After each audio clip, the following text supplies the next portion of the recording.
शेतकरी बांधवांनो नमस्कार. आपण शिमला मिरचीची लागवड करत असताना अगदी ते पीक लागवडीपासून ते आपलं पीक संपेपर्यंत आपल्याला त्या शिमला मिरचीवरती वेगवेगळ्या किडींचा आणि रोगांचा प्रादुर्भाव होत असतो. मोस्टली पाहायला गेलं शिमला मिरचीवरती आपल्याला थ्रिप्स आणि माईट, जिला आपण फुलकिडे आणि लाल कोळी असं म्हणत असतो, त्या किडीचा आपल्याला प्रादुर्भाव मोस्टली झाडांच्या flowering stage, fruit setting stage ते फळधारणा अवस्था या स्टेजमध्ये आपल्याला होत असतो.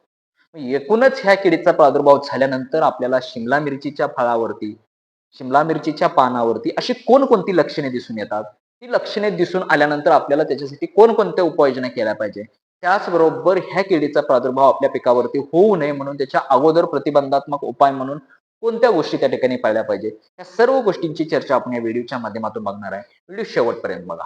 तसं बघायला गेलं ढोबळी मिरचीवरती थ्रिप्स म्हणजे त्याला आपण फुलकिडे म्हणतो आणि कोळी म्हणजे त्याला आपण माइट्स असं म्हणत असतो. ह्या किडीचा प्रादुर्भाव होत असतो. वेळेवर ओळखला, योग्य तो उपाय केला तर एकूणच आपल्याला उत्पादन त्या ठिकाणी चांगलं होणार आहे. मग जेव्हा आपल्या शिमला मिरचीवरती आपल्याला थ्रिप्स किंवा फुलकिडीचा प्रादुर्भाव होतो, तेव्हा आपल्याला ह्या पिक्चरमध्ये बघू शकता ही जी शिमला मिरचीचं फळ आहे, त्या फळाचा प्रादुर्भाव झाल्यानंतर ही जी थ्रिप्स आहे फुलकिडीचा, एकूणच त्याच्यावरती आपल्याला ब्राउन कलरचे स्क्रॅचिंग दिसून येतात. चट्टे-चट्टे ब्राउन कलरचे दिसून येतात. म्हणजे फळावरती तांबूस तपकिरी जे जाळे आहेत, चट्टे आहेत ती दिसतात. मुळातच हे चट्टे जास्त प्रमाणात ही थ्रिप्स फुलकिडीनं त्याच्यावरती रस शोषल्यामुळे आपल्याला दिसून येतात. आणि जेव्हा अशी लक्षणे आपल्याला दिसून येतात, तेव्हा समजून जायचं आपल्या शिमला मिरचीवरती थ्रिप्सचा प्रादुर्भाव झालाय. त्याच्यानंतर जेव्हा माईटचा प्रादुर्भाव होतो म्हणजे साधारण लाल कोळीचा प्रादुर्भाव होतो, तेव्हा झाडाची जी पानं आहेत, ती पानाची जी कडची जी भाग असतात, ते कड खालील बाजूला आपल्याला काय दिले वळलेले दिसून येतात. आणि शेंड्याची जी वाढ आहे, ती वाढ आपल्याला खुंटलेली आणि आकुंचन पावलेली दिसून येते.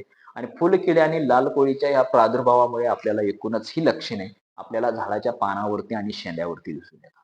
मग आता ह्या किडींचं आपल्याला व्यवस्थापन करायचं असेल, तर आपल्याला काय करायचंय थ्रिप्स आणि कोळीसाठी जी पहिली फवारणी आहे, ते पहिल्या फवारणीमध्ये फिप्रोनिल जे की कीटकनाशक आहे 5% एससी तीव्रतेचं 2 मिली प्रति लिटर पाण्यासाठी घ्यायचं आहे. किंवा त्याला ऑर म्हणून डेलिगेट जे स्पिनेटोरम जे आहे साधारण 11.7% तीव्रतेचं 0.9 मिली प्रति लिटर पाण्यासाठी घ्यायचं आहे. ही पहिली फवारणी झाल्यानंतर दुसरी फवारणी आहे ती आपल्याला पेगासस साधारण 1.25 ग्रॅम प्रति लिटर पाण्यासाठी घ्यायचं आहे. आणि त्याच्या और अबामेक्टिन आपल्याला साधारण 1 मिली प्रति लिटर पाण्यासाठी घ्यायचं आहे. या दोन्हीपैकी कोणतंही एक औषध तुम्ही दुसऱ्या फवारणीसाठी घेऊ शकता. मग आता एकाच औषधाची सतत पुनरावृत्ती करणं टाळावं का? तर त्या किडीमध्ये काय होणार आहे रेझिस्टन्स कॅपॅसिटी म्हणजेच त्या औषधाला प्रतिकारक करण्याची क्षमता त्या किडीमध्ये येत जाणार आहे. त्याच्यामुळे शक्यतो ह्या औषधांची पुनरावृत्ती जी होणार आहे ती शक्यतो प्रत्येक शेतकरी बांधवांनी टाळणं गरजेचं आहे. आणि जैविक पद्धतीने जर आपल्याला नियंत्रण करायचं असेल तर आपण त्याच्यामध्ये जैविक मध्ये बघायला गेलं तर निंबोळी अर्क 5% तीव्रतेचं किंवा 10,000 ppm चे 2 मिली प्रति लिटर पाण्यासाठी आपल्याला त्या ठिकाणी घ्यायचं आहे. हे आपण जैविक पद्धतीने करू शकतो. किंवा चिकट सापळे आपण आपल्या ऑलरेडी शिमला मिरचीच्या प्लॉटवरती लावत असतो. मग ते पिवळे असतील किंवा निळे असतील. ते साधारण 15 ते 20 निळे किंवा पिवळे सापळे आपल्याला त्या ठिकाणी लावायचे आहे. जेणेकरून त्या थ्रिप्सची जी प्रौढ फुलकिड्यांची संख्या आहे ती त्या ठिकाणी आपल्याला कमी करण्यासाठी मदत होऊ शकते. त्याच्यानंतर खतांचं आणि पोषणचं व्यवस्थापन बघत असताना कॅल्शियम आणि बोरॉन यांची फवारणी घ्यायची आहे. साधारण 1.5 ग्रॅम प्रति लिटर पाण्यासाठी घ्यायचं आहे. जेणेकरून फळांची त्वचा मजबूत होईल. फळावरती एक प्रकारचं चांगलं थिक लेयर तयार होईल. आणि येणारी जी समस्या आहे त्याच्यावरती चांगली उपाययोजना आपल्याला राहू शकते. सिलिकॉनचा सुद्धा तुम्ही स्प्रे घेऊ शकता. साधारण 1 ग्रॅम प्रति लिटर पाण्यासाठी घ्यायचा आहे. जेणेकरून त्या झाडामध्ये प्रतिकारक क्षमता चांगल्या पद्धतीने मेंटेन होईल.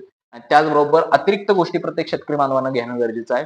शक्यतो फवारणी करत असताना सकाळी किंवा संध्याकाळी वारं शांत असताना करावी. पानाच्या खालच्या बाजूस औषध जाईल अशा पद्धतीने फवारणी करावी.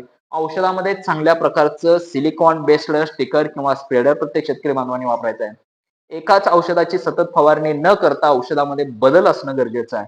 आणि शिफारस केलेल्या मात्रेमध्येच औषध प्रत्येक शेतकरी बांधवांनी घेणं गरजेचं आहे. जेणेकरून आपल्याला ह्या शिमला मिरचीवरती येणारी थ्रिप्स आणि कोळी याचं चांगलं नियंत्रण आपल्याला त्या ठिकाणी भेटू शकतं. तर हा व्हिडिओ सर्व शेतकरी बांधवांना कसा वाटला कमेंटच्या माध्यमातून जरूर सांगा.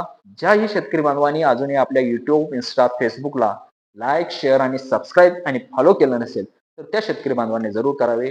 धन्यवाद.